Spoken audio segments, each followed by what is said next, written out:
قال رسول الله صلى الله عليه وسلم كل عين ثانية وإن المرأة إذا استأثرت فمرت بالمجلس فهي كذا وكذا يعني ثانية রসুল বলেন যত চোখ আছে মেয়েদের দিকে তাকায়, মেয়েদের যত চোখ আছে কামবাক নিয়ে পুরুষের দিকে তাকায়, এই সবগুলো জিনা কারণেওয়ালা আর জিনা কেনওয়ালি।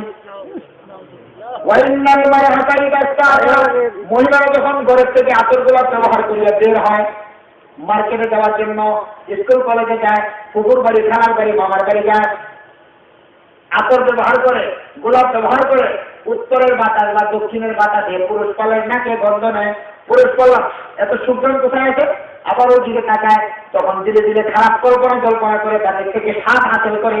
আল্লাহ রাসূল বলেন পাহিয়া কাদা ও কাদা, তারা এরকম কিরকম জানিয়া এই মহিলাটাকে যত পুরুষ দেখলো অতগুলো পুরুষের সাথে জিনা করার গোনা লইয়া বাড়িতে আসলো। এই জন্য শরীয়তের বিধান মেয়েরা যেন সুগন্ধি জিনিস ব্যবহার করিয়া বাহিরে না যায়। মেয়েরা যে বাজারে যাবে না, যাবে, পুকুর বাড়িতে যাবে না, যাবে, দরকার হলে বাজারে যাবে না, যাবে, রাস্তাঘাটে যাবে না, যাবে, কিন্তু পর্দা রক্ষা করিয়া যাবে। আতর গোলাপ ব্যবহার করবে না, আতর গোলাপ ব্যবহার করবে পুরুষ। মহিলাদের আতর গোলাপ ব্যবহার করার বিধান হলো স্বামীর কাছে। ঘরের ভিতরে স্বামীকে সন্তুষ্ট করার জন্য আতর, সেন্ট যত কিছু আছে সব ব্যবহার করো, অসুবিধা নাই। মেহেন্দি লাগাও, নাজায়েজ পোশাক ছাড়া জায়েজ সমস্ত পোশাক স্বামীর জন্য সব বৈধ। কিন্তু ওই স্বামীর জন্য যেটা এখন আমরা এটা লাগাইছি অন্যদের কাছে, অন্যদের কাছে লাগাইছি। মহতারাম দোস্ত বুজুর্গ, স্বামীও বা বরদাস্ত করে কেন? মোটর সাইকেলে চড়া নিষেধ করি না আমি, কিন্তু মোটর সাইকেলের পিছনে যে থাকবে তার পর্দা থাকা চাই, ভূতে থাকা চাই, যাতে পুরুষরা না দেখে। স্বামীও বা বরদাস্ত করে কেমনে যে আমার বিবি এত সুন্দরী নারী, তাকে দেখতেছে অমুকে তমুকে, ভালো করে দেখে, চোখের কোনাতে দেখে, এমনি দেখে, একে ওপরে আলাপ খারাপও করে। আচ্ছা, এই আলাপ খারাপটা, এই দেখাটা যদি আপনার চোখের সামনে হিসাবে দেখতো তাহলে আপনি সহ্য করতে পারতেন? একটা থাপ্পড় মারা পড়া বুঝছেন না? কিন্তু আপনার সামনে বলে না, অগতের আওয়াজ করতেছে অমুকের দিদি বড় সুন্দর, কেমনে দেখতো? কই দিতে যেতে হলে আমি দেখছি মাথার কাপড়গুলো করা, চুলগুলো প্রায় কোমরে পড়ে, আরে পাচ্ছি মা। এই যে কথাগুলো সে বলতেছে, এই কথাগুলো যদি আপনার সামনে বলতো, আপনি দিনদার হন আর বদিন হন, সহ্য করতে পারবেন? কিন্তু এইসব এই ধরনের আলোচনা হয় না। এই পুরুষটা সহ্য করে কিভাবে যে আমার দিদি দেহের ভিতরে আমার জায়গা হবে, অন্যের জায়গা কেন হবে? এখন আমার আরে না, আমার দিদি, এটা আমি একা লেগে থাকি, এলাকার সব মানুষের দিকে মনে নেই, উপভোগ করো, এটাই তো ভালো, সবাই মিলে ফিরে করি। মহতারাম দোস্ত বুজুর্গ, বাজারে যদি কলা কিনা থাকে, এই কলা বিক্রি কিনে মানুষের? সাইকেলের অথবা মোটর সাইকেলের টায়ার যদি না থাকে, টিউব দেখা যায়, এটাতে চলা যাবে না। মহিলার পর্দা এরকম শিলা করা মানুষ কিনে না। কবি কি বলেন জানেন? মেট্রো को नाफा में रखा और को बोल में फूल को काटू में रखकर हाथों का सामा किया रखा गौहर को जिसने सीमेदर को कान में जो कभी बाहर निकाला करबतर हायरा किया एक को पीसा करम में संगे दिल अख्तर में एक को दर करने लेकर नजर आते से दाखिया कादर को तरफ ने कादर खुद भी अपने हुस्न को शाह में गुल में सदर में पर्व में पिन्हा किया उसने की हर एक अदा जब इस तरह मस्तूर है उसने तुमको तो लगा फिर कि कुल तूने बालन किसी और रिया किया।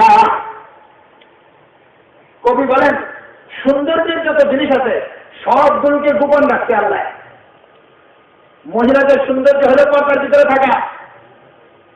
যত মানুষ এ পর্যন্ত ভালোবাসার মাধ্যমে বিয়ে শাদী করছে, 1 মাস 2 মাস 3 মাস 1 বছর 2 বছর পরে গন্ডগোল লাগছে। হাজার হাজার কেস আমাদের কাছে আছে, আজকে সকালের কেস আছে।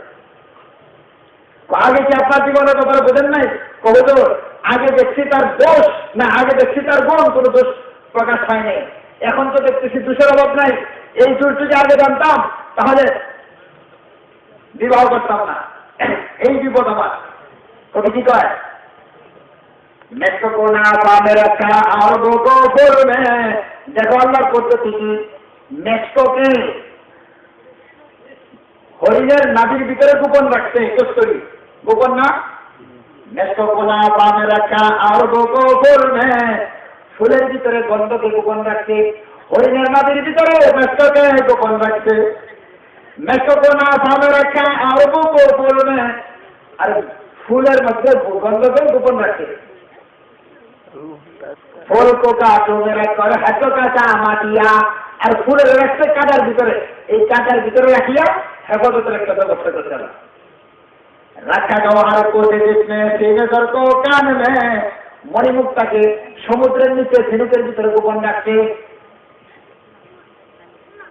रखा गवार को जिसने सीने सर को कान में, जब कभी बाहर निकाला सर्वत्र हाय राखिया, যখন এটা কোনো সময় বের হয়েছে, পর্দা থেকে বের হয়েছে কে? মণিমুক্তা। মানুষ দেখার জন্য অমুকে স্বর্ণ পাইছে 1 কেজি 2 কেজি, এখানে এখানে পুরা দেশের মধ্যে পত্র পত্রিকা রেডিওতে টেলিভিশনে, আরে এটা অন্যরকম ব্যাপার চলে, এরকম না। এটা গোপন জিনিস, এটা বের হলে অসুবিধা। এক তারে লইয়া এক কুজার কর্মে মেচর নজরে আকাশ দাঁড়িয়া, স্বর্ণকার একটা লইয়া আজকে কিরা কুনি কুনি কুনি কুনি করতে করতে করতে করতে পরে এটা রাজা বাচ্চাদের নেকলেস হার এটাই পরিণত হয়েছে। যেহেতু গোপন ছিল দাম বেড়ে গেছে। আরেকটা আতর টাকা লাগাইয়া 100 টাকার আতর 1 লক্ষ টাকা দাম বাড়ে। তারপরে আরো অনেক কথা কবি বলছেন, সূর্যের সৌন্দর্য গোপন, আসমানের সৌন্দর্য গোপন, গাছের সৌন্দর্য গোপন, পানির সৌন্দর্য গোপন, এই সব সৌন্দর্য গোপন। আল্লাহ পাকের সাথে যে সম্পর্কের যে মজা, এটাও গোপন। কাদের কুদরত মে গাফিল খুদি আপনি হুসনে কো, কাদের কুদরত আল্লাহ, তিনিও তিনার সৌন্দর্যকে গোপন রাখছেন। কাদের? সাত মে গুল মে কাদের মে বরগমে তিন আতিয়া, গাছের মধ্যে, আকাশের মধ্যে, বাতাসের মধ্যে আল্লাহ পাক নিজের সৌন্দর্যকে গোপন করছে। তারপরে তুমি কি বলেন জানেন? হচ্ছে কি হারে কাটা জব ইসরে মস্তুর হ্যাঁ, সৌন্দর্যের প্রত্যেকটা জিনিস যখন এইভাবেই আল্লাহ পাক গোপন রাখছেন, তুমি মহিলাদের সৌন্দর্য যেটা পর্দা ছিল এটাকে প্রকাশ করিয়া জিন্দিগি নষ্ট করিয়া দিলা, এ জালেম, তোমার মতো বড় জালেম আর কি। قال رسول الله صلى الله عليه وسلم العينان زناهما النظر والأذنان زناهما الاستماع واللسان زناه الكلام واليد زناه البصر والقلب يهوى ويتمنى ويصدق ذلك الفرج ويكذبه أو كما قال صلى الله عليه وسلم। রাসূল বলেন আল আইনান জিনাহুমা নজর, চোখের জিনা হলো চোখ দিয়ে মেয়েদের দিকে কাম ভাব নিয়ে তাকানো। ওয়াল উযনান জিনাহুমা ইস্তিমা, কানের জিনা হলো কানের দ্বারা কাম ভাবের কথাবার্তা শোনা। ওয়াল লিসানু জিনাহুল কালাম, জবানের জিনা হলো জবান দিয়ে তার সাথে কথাবার্তা বলা, ওই ধরনের কথা। ওয়াল ইয়াদু জিনাহুল বাস, হাতের জিনা হলো হাত দিয়ে স্পর্শ করা। ওয়াল রিজলু জিনা হলো খাতিউ, পায়ের জিনা হলো পা দিয়ে তার কাছে বেশ করিয়া হাঁটিয়ে যাওয়া। ওয়াল কলবু ইয়াহওয়া ওয়া ইয়াতামান্না, কলব শুধু তামান্না করে, কোন সময় কি করি, কোন সময় পাই কি করি। আল্লাহ রাসূল বলেন লজ্জাস্থানে কোন সময় তাকে সত্যবাদী করে, কোন সময় তাকে মিথ্যাবাদী করে, কোন সময় আশা পূরণ করায়, কোন সময় আশা পূরণ করায় না। সে মনে করে আমি তো জিনা করি নাই। আল্লাহ রাসূল বলে ও বান্দা, ও আল্লাহর বান্দা, তুই জিনা করে ফেলছ। জিনার প্রথম স্টেশন হলো তো, শেষ স্টেশন হলো লজ্জাস্থান। প্রথম স্টেশন বন্ধ করো তাহলে অসুবিধা নাই, প্রথম স্টেশন যদি বন্ধ না থাকে তাহলে অসুবিধার সীমা নাই। উদাহরণ, একটা গাড়ি কমলাপুর স্টেশন থেকে ছাড়ছে, যমুনা ট্রেন। আচ্ছা, এই গাড়িটা ময়মনসিংহ একবারে যাবে না? যাবে তো, যাবে, কিন্তু ডাইরেক্ট ময়মনসিংহ যেতে পারবে কোন স্টেশন বাদ দিয়া? গফরগাঁও, যাদবপুর, এয়ারপোর্ট, আউলিয়ানগর, এই সমস্ত জায়গা ভেদ করা ছাড়া ময়মনসিংহ যেতে পারবে না। এগুলো হয়ে যেতে হবে। আর যদি গাড়িটা কমলাপুর স্টেশন থেকে না ছাড়ে তাহলে এই গাড়ি ময়মনসিংহ যাওয়ার কোনো প্রশ্ন আছে না। আল্লাহ রাসূল বলেন জিনার প্রথম স্টেশন হলো চোখ। চোখ যদি বন্ধ করে কানে আসবে না, কান বন্ধ হলে জবানে আসবে না, জবান বন্ধ হলে কানে আসবে না, কান বন্ধ হলে হাতে আসবে না, হাত বন্ধ হলে পায়ে আসবে না, পা বন্ধ হলে কলমের ভিতরে কল্পনা আসবে না, ওই লজ্জাস্থানের মধ্যে যাবে না। ময়মনসিংহ হলে ওইটা, আর চোখ হলে ওই কমলাপুর থেকে যদি গাড়ি খাইয়া দেয় তাহলে আস্তে আস্তে ওই জায়গায় পৌঁছার সম্ভাবনা আছে। তবে যদি ওইটা বন্ধ হয় তাহলে ওইখানে যাওয়ার সম্ভাবনা নেই। এজন্যই রাসূল বলছেন চোখ হলো শয়তানের তীর সমূহের মধ্যে থেকে একটা তীর, যে ব্যক্তি চোখের হেফাজত করে আল্লাহ পাক তাকে বড় বড় গুনাহ থেকে বাঁচায় দেয়। আন্নাতুল সাহাবুল সিহামি, শয়তানের তীর সমূহের মধ্যে থেকে একটা তীর হলো চোখ। এই জন্য হতে বলেন قال رسول الله صلى الله عليه وسلم من نظر إلى محاسن امرأة أجنبية عن شهوة شرب في عينيه الآنف يوم القيامة। রাসূল বলেন যে ব্যক্তি কাম বাদ নিয়ে কোনো মহিলাদের সৌন্দর্যের দিকে তাকায়, মহিলার সৌন্দর্যের দিকে তাকায়, কিয়ামতের দিন সীসাকে গলাইয়া গরম করিয়া তার চোখকে বন্ধ করিয়া দেওয়া হবে। এই জন্য চোখ সাবধান। আল্লাহ পাক কেন এটা করতে বলতেছেন قل للمؤمنين يغضوا من أبصارهم ويحفظوا فروجهم। আল্লাহ পাক বলেন হে রাসূল আপনি মুমিন পুরুষদেরকে বলেছেন তারা তাদের চোখকে হেফাজত করে, লজ্জাস্থানকে হেফাজত করে। সামনে আরো কথা আছে বলতেছি না, মেয়েদেরকেও হুকুম দিতেছেন وقل للمؤمنات يغضضن من أبصارهن ويحفظن فروجهن। মুসলমান নারীদেরকে বলেছেন তারা তাদের চোখের হেফাজত করে, লজ্জাস্থানের হেফাজত করে। সাবধান, চোখ কিন্তু মারাত্মক জিনিস, এটা গ্রহণ করেছে। রাসূল করিম সাল্লাল্লাহু আলাইহি ওয়াসাল্লাম এবং হুজুরের চাচা, আপন চাচা আব্বাস রাদিয়াল্লাহু আনহু, আব্বাস রাদিয়াল্লাহু আনহুর এক ছেলের নাম হলো ফজল রাদিয়াল্লাহু আনহু। তো বাপ পুত আর রাসূল, বাপ পুত মানে আব্বাস রাদিয়াল্লাহু আনহু, আব্বাস রাদিয়াল্লাহু আনহুর ছেলে, আর আব্বাস রাদিয়াল্লাহু আনহু ছিলেন হুজুরের চাচা, আর ফজল রাদিয়াল্লাহু আনহু ছিলেন হুজুরের চাচা তো ভাই আব্বাস রাদিয়াল্লাহু আনহুর ছেলে। তো তারা দুই বাপ পুত আর আল্লাহর নবী, চাচা ভাতিজা, চাচা তো ভাই একসাথে যাইতেছেন এক সাওয়ারি দিয়ে। বনি খাসাম নামক এক গোত্র ছিল, ওই গোত্রের কাছে দেবীরা যখন পড়ছেন এক মহিলা সুন্দরী নারী আজকে রসুলের কাছে একটা মাস্তা জিজ্ঞাসা করার জন্য হুজুরের মাস্তারা বলে দেন।